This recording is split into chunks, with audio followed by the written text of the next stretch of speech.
Olá, membros do Núcleo de Estudos Vikings e Escandinavos, nossos seguidores aqui do canal do Neve. Eu me chamo Leandro Vilar. Hoje vou falar para vocês sobre a Pedra Rúnica de Thorsfart, conhecida também pelo seu código de U629. O tema de hoje ele mistura alguns aspectos sobre arqueologia e simbologia religiosa e simbolismo animal também, com alguns elementos de mitologia nórdica. Para quem não conhece uma pedra rúnica, eu vou mostrar aqui algumas imagens para vocês, antes de irmos finalmente a Thorsfart. Aqui temos dois exemplos de pedras únicas, ou melhor, três exemplos, né, alta e tripla, que são oriundos da Suécia. As pedras únicas são monumentos que surgiram na Suécia do século V depois de Cristo. Até o século X não era comum ter imagens nesses monumentos. Então, do lado esquerdo você vai notar que você tem runas, o alfabeto em si, as letras. Quando a gente adentra o século XI, vai ter toda uma reformulação artística, cultural, e as pedras únicas vão começar a adotar imagens, vários tipos de iconografias. Aqui é só para vocês terem uma noção de como é que vai mudar isso. Até o século X não era comum imagens. Século XI e o começo do século XII é comum ter imagens. Vou mostrar aqui outros dois exemplos para vocês. Aqui vocês podem ver, são duas pedras únicas do século XI, mas essas imagens eu trouxe para vocês terem uma noção do tamanho desses monumentos. Existem pedras únicas pequenas, em torno de 50 centímetros de altura, até algumas que passam dos 2 metros de altura. Então aqui é para vocês terem uma noção da variedade de formatos que esses monumentos tinham, também da iconografia deles, das dimensões também deles. Como eu disse, tem pedras pequenas e outras maiores. Aí você se pergunta, tá, professor, agora eu sei basicamente o que é uma pedra única. É esse tipo de monumento. Mas para que servir esse monumento? Pedras únicas são monumentos memorialistas.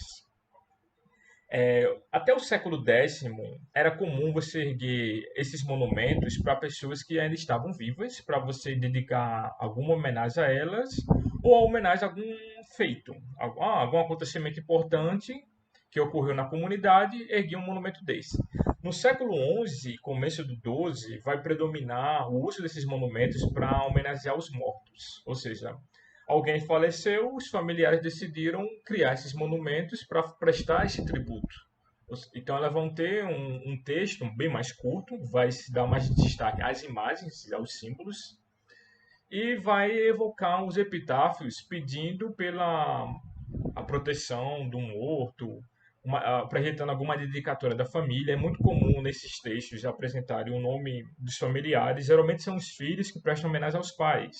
Há casos de pedras únicas erguidas para mulheres, como as mães ou as filhas. Mas normalmente é o filho prestando homenagem ao pai, e às vezes também a viúva também está prestando homenagem. Em algum desses monumentos vamos encontrar o nome do mestre de runas, que talhou as runas, ou a genealogia do falecido, vão citar o nome dos filhos dele, às vezes vão citar o nome do pai, do avô também. Pode ocorrer o caso de citar a causa da morte. Fulano de tal morreu em combate viajando para tal terra. Ou fulano morreu num naufrágio. Mas normalmente não se cita a causa da morte, só dá o nome dos parentes que estão prestando homenagem ao falecido. Então, sendo assim, é um monumento que você caráter memorialista, ou para os vivos ou para os mortos. Depende do século XI, como eu disse, vai predominar esses monumentos voltados aos mortos, sobretudo na Suécia. A Suécia, em relação à Dinamarca e à Noruega, é o país que tem a maior concentração de pedras únicas. Elas surgiram naquele território e vai prevalecer até o começo do século XII. Depois disso, entra em declínio essa tradição e ela vai ser abandonada. Não vai ter mais pedras únicas após o século XII. Vai ter algumas até tentativas, mas são pedras mais erguidas por, digamos, por curiosos. Não vai ter mais essa tradição religiosa, social de erguer esses monumentos. Então, explicado esse contexto, são esses monumentos dedicados aos mortos ou aos vivos, rememorar algum feito dele, destacar alguma família. Mas qual era a função religiosa?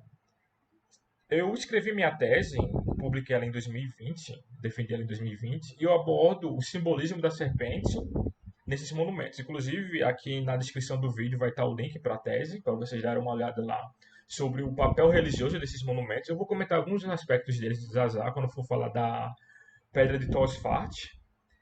e o contexto religioso envolvendo ela.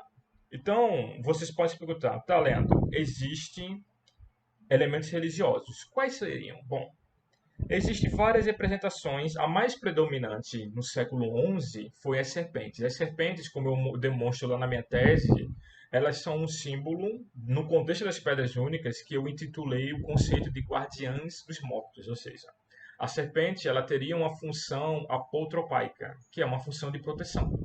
A gente pensa, ah, mas serpente é um animal ruim, é um animal asqueroso, nojento, terrível, assustador.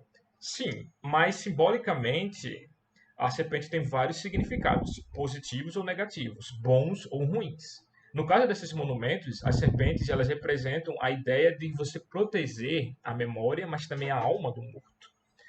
Por isso que ela é a guardiã dos mortos. Além disso, você tem símbolos associados com pássaros, geralmente com pássaros e aves, como águias, alguns galos também. Você tem outros animais como cavalos, como renas. Existem algumas pedras que mostram dragões também, é mais raro. Tem pedras que mostram pessoas caçando, lutando, ou Sigurd lutando com Fafnir, que é um clássico da mitologia nórdica. Temos também símbolos associados com plantas, com nós, com traços, com fitas, que são símbolos também associados com a questão de ligação com os mortos, de proteção também. Temos o caso de pedras rúnicas cristãs que mostram a cruz, que é um forte símbolo cristão. Para vocês que não sabem, a Suécia do século XI ela já estava em processo de cristianização, um pouco mais tardio do que a Noruega e a Dinamarca, mas já estava se cristianizando bem. Por exemplo, o rei Eric o Vitorioso e depois o filho dele Olavo o Tesoureiro, eles já eram reis cristãos. Quando a pedra rúnica de Tosfat foi feita lá na segunda metade do século XI, já havia dois bispados fundados na Suécia. Então vocês notam que o processo de cristianização estava bem avançado. Fato é esse que você tem mais de 700 pedras únicas somente na Suécia de origem cristã. Ou seja, elas vão ter cruzes e algumas vão ter o epitáfio evocando o nome de Deus e até da Virgem Maria pedindo proteção ao morto. Explicado isso, então as pedras únicas englobam tanto questões religiosas para a religião nórdica antiga, que eu vou chamar aqui de paganismo nórdico, e questões do cristianismo. E vai ter aqueles monumentos híbridos, que vai conter elementos tanto cristãos quanto nórdicos, da religião nórdica em si. Essa ideia, vai ter uma separação total, não necessariamente. Como eu disse, a Suécia ainda estava se cristianizando. Ela vai só se consolidar como um reino cristão no século XII ainda. Então, para vocês terem uma noção, adiante. Aqui temos a localização da Pedra de Tosvart, que é a U622. Por que U622? A letra U indica a região da onde ela pertence. No caso, é a região de Uppland, que fica no centro da Suécia, que é a região do antigo reino dos suevos. É a região que concentra a maior quantidade de pedras únicas. São mais de 1.000 pedras únicas. Para vocês terem noção, existem mais de 3.000 pedras únicas catalogadas. Então, quase a metade está situado em Uppland, no centro da Suécia. E a pedra única da U629, ela está aqui no lado, perto dessa estrada, que aqui é um bosque. E isso aqui fica nas cercanias da cidade de Sigtuna, que é uma cidade bem importante, fundada na época do século, começo do século XI também. Hoje em dia é uma cidade bem maior em relação ao passado, tem mais importância inclusive hoje em dia. E o interessante é que Sigtuna, na segunda metade do século XI, ela recebeu um bispado, ou seja, um bispo se instalou lá. Havia uma diocese lá. Então a influência cristã foi marcante. Eu estou dizendo isso porque a pedra de Tosfart é uma pedra rúnica com elementos cristãos. Então vocês têm que entender o contexto, ou seja, estamos em Sigtuna, que é uma cidade que mora um bispo, ou pelo menos o bispo foi designado para lá. Temos toda uma região ao redor já sendo cristianizada. Temos dois reis já cristãos, e os sucessores também vão ser cristianizados. Claro que parte da população ainda mantinha a religião antiga. Mas é esse contexto que eles estão vivendo. É um contexto de constante cristianização do reino dos suecos, que futuramente vai se tornar o reino da Suécia, como hoje conhecemos. Vocês podem ver aqui por essa imagem que a pedra de Tosfat está situada dentro de um bosque, inclusive tem até uma plaquinha ali indicando o que é esse monumento. Tem um banco aqui se você quiser se sentar para contemplar o monumento. É uma foto tirada em 2014, na região de Gristenbeck. Lá para trás, lá no fundo daquelas árvores, tem um riacho. Depois você prosseguindo, você chega em relação tem um riacho e depois você chega à cidade de Sigtuna em si, aqui aos arredores. É como se fosse a parte rural da cidade. Finalmente temos aqui a Pedra Rúnica, da U629. Eu trouxe aqui o epitáfio dela em nórdico antigo e a tradução. Ela foi erguida a Angil, desculpe a pronúncia, não sei como é que é a pronúncia certa na época, e os filhos dele, Ilug e Fulig. Se vocês tiverem nosso interesse, professor, como é que era o nome de vikings na época? Aqui temos um exemplo. Ilug, Fulig, Jarnskil e Torsvat são nomes de nomes nórdicos do período. Então, sendo assim, os dois filhos ergueram esse monumento em homenagem ao pai dele, ou seja, em memória de seu pai. Supõe-se que o pai dele tinha morrido. Que Deus ajude sua alma. Ou seja, então o pai deles e eles deveriam ser cristãos, já que eles estão dizendo que Deus ajude sua alma. E vou mostrar uma outra imagem. Aqui nessa pedra aqui temos uma cruz na parte de cima e embaixo vem a grande questão dessa pedra rúnica. Temos duas serpentes dragões. Eu vou explicar o porquê esse conceito, segurando duas pessoas pela cabeça. E finalmente temos aqui o nome Torsfat esculpiu essas runas. Mas qual é o simbolismo intrigante dessa pedra rúnica? Aqui vocês podem ver uma representação melhorzinha da imagem dessa pedra rúnica aqui. Aqui temos o detalhe. Temos duas serpentes dragões. Por que eu disse serpentes dragões? Porque, como vocês sabem, serpentes não possuem patas. Ou pelo menos normalmente não têm. Aqui existe uma confusão dentro das pedras únicas que a serpente e o dragão eles tendem a se confundir simbolicamente. É comum encontrar em pedras únicas serpentes com patas, com chifres, com garras, às vezes até com um apêndice que sai atrás da cabeça deles, como vocês podem ver aqui na imagem. Mas qual é a questão peculiar dessa imagem? Eu estudei centenas de pedras únicas para o meu doutorado, só para escolher algumas para analisar.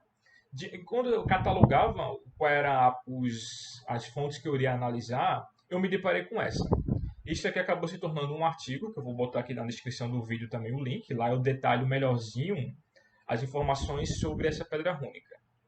Mas, de antemão eu digo, é raríssimo encontrar serpentes dessa forma atacando pessoas.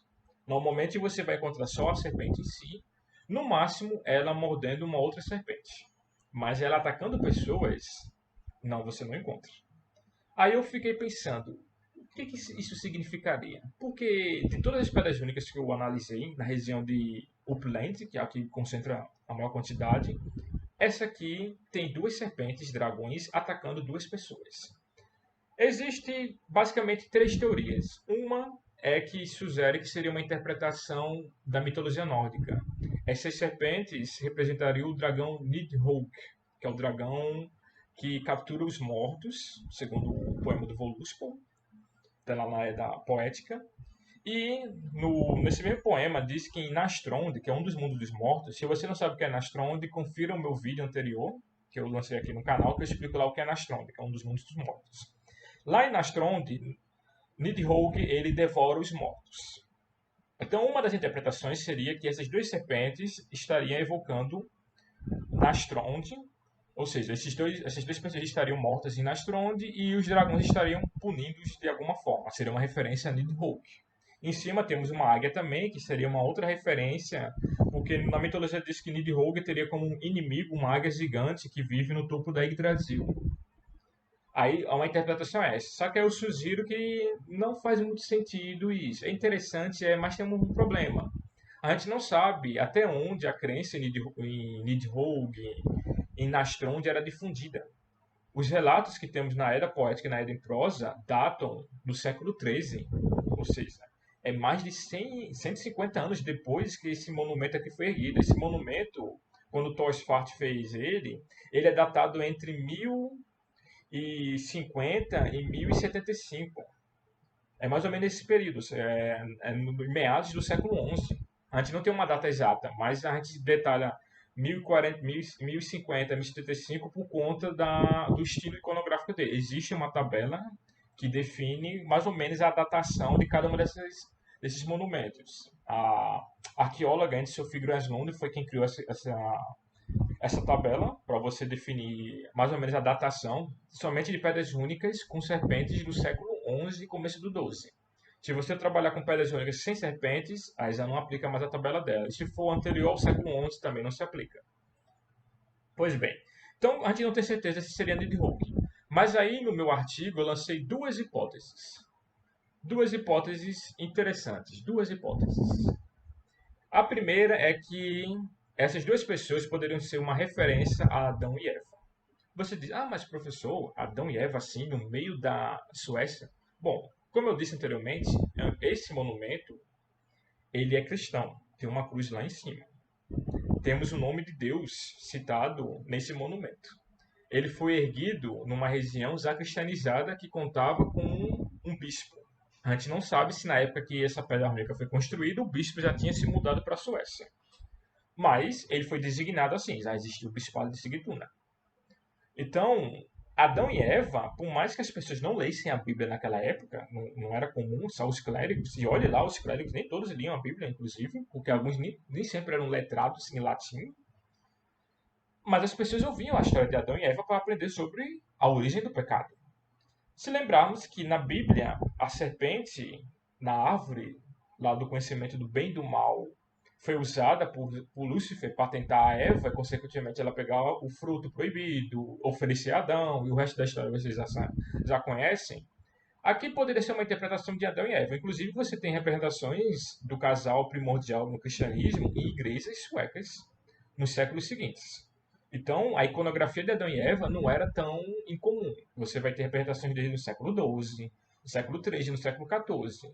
Aqui é um caso do século XI. Eu estou supondo, é uma hipótese, a gente não tem certeza, mas tem uma procedência porque já era conhecida a noção de Adão e Eva. Inclusive, era uma história usada para explicar o pecado, para explicar porque a serpente é perigosa também. É uma interpretação interessante. Essas duas pessoas, vocês notam que a pessoa de cabeça para baixo está pelada. Ou supostamente estaria pelada. E a pessoa de cabeça para cima, ela está usando um tipo de roupa, talvez uma túnica, talvez um vestido. Por isso que existe essa interpretação. Poderia ser um homem ou uma mulher, Adão e Eva. Mas aí no meu artigo eu mostro que existem uns problemas. Essa roupa aí que aparece talvez não seja um vestido, talvez seja uma túnica. Então não poderia se dizer que seria um homem e uma mulher. Poderia ser dois homens, um homem nu e um homem vestido. Mas aí vem uma outra interpretação, também cristã, ou seja, em vez de ser Adão e Eva, poderiam ser duas pessoas que representariam alguma ameaça a Ansgir, e essas duas serpentes estariam entrando na história como a guardiã dos mortos, protegendo Ansgir de seus inimigos ou de outras ameaças vivas ou do além.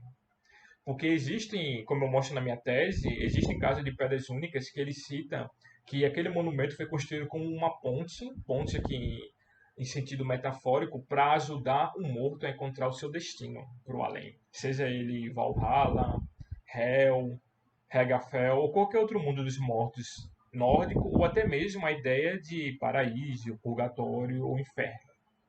Sendo assim, como vocês podem ver, temos três interpretações gerais. Essas serpentes poderiam ser uma referência a Nidhogg e capturando os mortos lá em Astrond, que eu acho um pouco difícil por conta do contexto cristão do monumento, mas eu não descarto, porque a gente não tem argumentos suficientes para excluir totalmente essa hipótese. Vem aí a segunda hipótese. Poderia ser Adão e Eva sendo capturados por duas serpentes, evocando a narrativa em Gênesis, mostrando essa questão do pecado, ou seja, a serpente, quando captura essas duas pessoas, está evocando você cair à tentação, você ser tentado, você sucumbir ao pecado.